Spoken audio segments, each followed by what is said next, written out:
जय श्री राम मित्रों। वाल्मीकि रामायण के अंतर्गत अयोध्यापुरी का वर्णन चल रहा है। इसी श्रृंखला में आगे सुनिए। सूत मागध संबाधाम श्रीमती मतुल प्रभाम उच्चाट्टाल ध्वजवंतीम शतग्निशत संकुलाम। उस पुरी में स्तुति पाठ करने वाले सूत और वंशावली का बखान करने वाले मागध भरे हुए थे। वह पुरी सुंदर शोभा से संपन्न थी।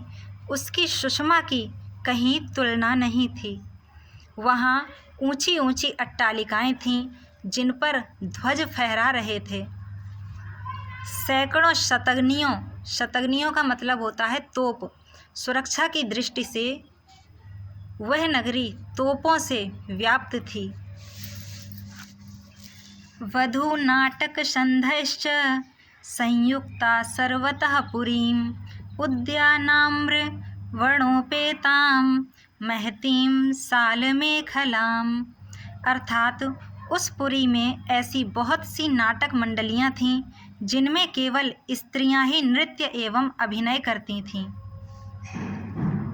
यहाँ एक ध्यान देने वाली बात यह है कि लोग कहते हैं कि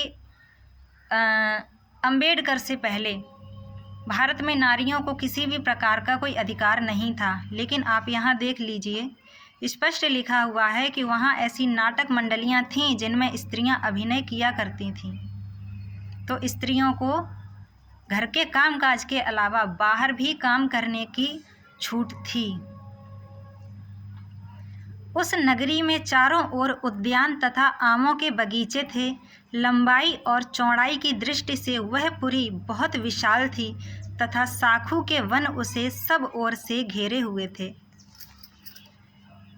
दुर्ग गंभीर परिखाम दुर्गा मन्यैर दुरासदाम वाजिवारण संपूर्णाम गोभिरुष्टैः खरैस्तथा।